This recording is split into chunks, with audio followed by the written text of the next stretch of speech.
You know, a stubborn insistence to continue to be the seeker comes from this sense that it's so difficult to admit that I messed up. What does it mean? This fear to admit that I was wrong makes us want to defend the indefensible, because we have invested so much in the idea that I exist as a person. Our whole life has been about this. So we have one who's new to the satsang, so let me take the cat example, which I haven't taken for quite some time. Suppose when you were born into a world which had no mirrors. So you couldn't check what you look like. But everyone said that you're a cat. Everyone said you're a cat. And then you had your own thoughts, which were also saying that you're a cat. And everyone's saying that you have to become a good cat. And you can become a good cat by doing these things. By making money, getting good relationship, taking care of the body, and then doing some social service or something, all these different things. So all of these have been shown to you as bowls of milk. Saying, do this and then you'll be happy. Do this and then you'll be happy. But have we found that happiness in anything which is material? Most of us haven't. It gives us some temporary sense of happiness which comes only from the sense of release from a desire. You say, I wish I had this money, then I'd be really happy. You get that money and instantly something feels good. What is happening is that knot of the desire is opening up. So you feel a sense of space. But the lasting happiness which you were promised is not found in anything which is material. So we keep going from one bowl of milk to another. We go from money to relationship to children to family to taking care of the body. Then one day you meet someone who says, no, none of this will work. You must find the ultimate bowl of milk, which is what? Freedom, nirvana, liberation, enlightenment, whatever term you use. You go get that bowl of milk and then you will be just happy, in bliss all the time. This was the promise. Most people, I don't know what he told you, but most who come to satsang come with the promise that I will get freedom. The final bowl of milk, the immortal nectar is what has been promised. But instead of that, when you come to satsang, especially satsang like this, you're shown a mirror, or you're invited actually to see the mirror. And you want this bowl of milk for the cat, but look at the mirror and show me whether you find a cat at all. So we've been told by everyone that I am a person, I must be this type of person, that type of person, and ultimately the best way to live our life as a person is to find liberation. But when we come to satsang, we're invited to check,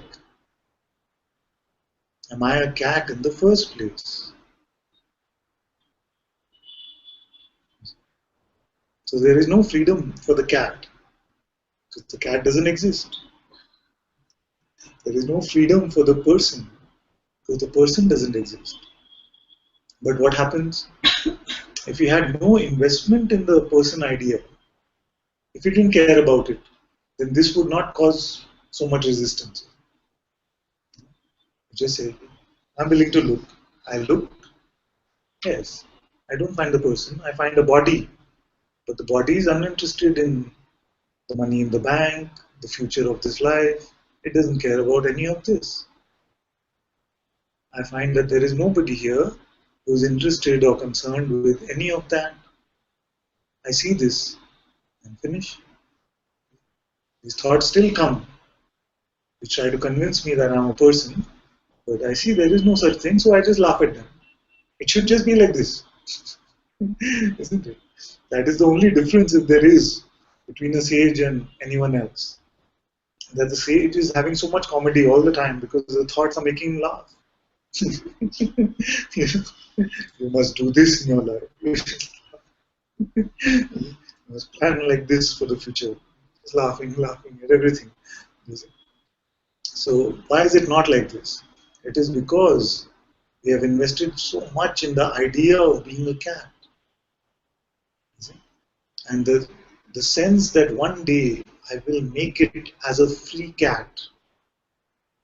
Maybe even he is deluded. Because maybe he doesn't know, but I can do it. I can make myself a free cat.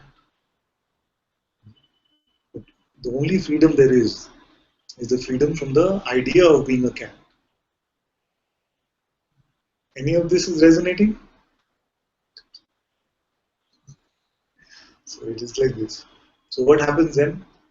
I say that you do not exist as a person, and even you have $1,000 award if you show me the person. And I've been publicizing this award for a couple of years, almost 3 years now maybe, and nobody has really come and claimed it. And yet everyone is playing the role of a person. So what is the evidence of this one? The body is not it. That most of us have seen by now. The only evidence of this one is the thoughts in our head. Thoughts which are convincing us that we are a person and this is what we must do to grow, to survive, to live. But what must be asked and what is being asked here is, who is witnessing these thoughts? These thoughts which are coming and going. And the space of thoughts which is also coming and going. Who is the witness of these? Is there anything personal about that? Does that one have any desires and aversions? Is it suffering in any way? Does it want something? Does it want to change what is? Now we have always presumed that to be me. The one that is watching the thought, we've always presumed that that must be me. But we've never really looked at who that is.